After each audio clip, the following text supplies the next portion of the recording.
Hello guys, কেমন আছো তোমরা সবাই? তো আজকে আমি তোমাদের কাছে একটা নতুন রেসিপি নিয়ে চলে এসেছি। আজকে আমি বানাবো চিকেন ধাবা স্টাইলে চিকেন রেসিপি। তো চলো শুরু করা যাক। তো প্রথমে একটা মশলা বানাবো। তো আদা রসুনটা আমি আগেই পেস্ট করেছিলাম বলে আর করিনি, তাই জন্য টমেটো আর কাঁচা লঙ্কা দিয়ে এটাকে একটা পেস্ট বানিয়ে নেব। তো তারপর একটা কড়াই বসিয়ে দিয়েছি, এখানে আমি দিয়ে দিয়েছি পরিমাণ মতো সরিষার তেল আর দিয়ে দিলাম একটু ঘি।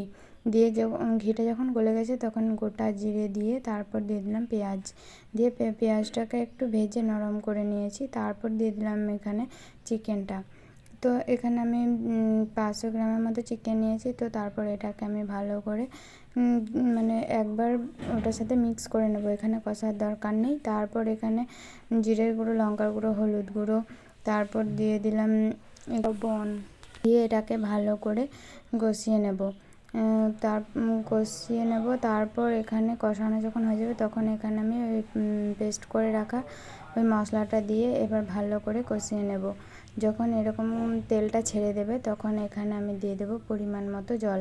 এটাকে কিন্তু দুবার কষাতে হবে আর তারপর জল দিয়ে এটাকে যেরকম গ্রেভি রাখতে চাও তোমরা সেরকমভাবেই রাখবে। তো আমি এইভাবেই রাখতে চাই। তো এবার আমি লাস্টে ওপর দিয়ে দেবো একটু গরম মশলার গুঁড়ো, আর ধনিয়া পাতা থাকলে তোমরা দিয়ে দেবে, আমার কাছে ছিল না তাই দিইনি। তো এভাবে করে আরেকবার মিক্স করে তো ঢাকা দিয়ে এটাকে নামিয়ে নিয়েছি। তো কালারটা দেখছো কত সুন্দর এসছে। তো দেখেই খেতে ইচ্ছা করছে, তাই না? তো যাদের খেতে ইচ্ছে করছে তারা কিন্তু চলে এসো তাড়াতাড়ি আমার বাড়িতে।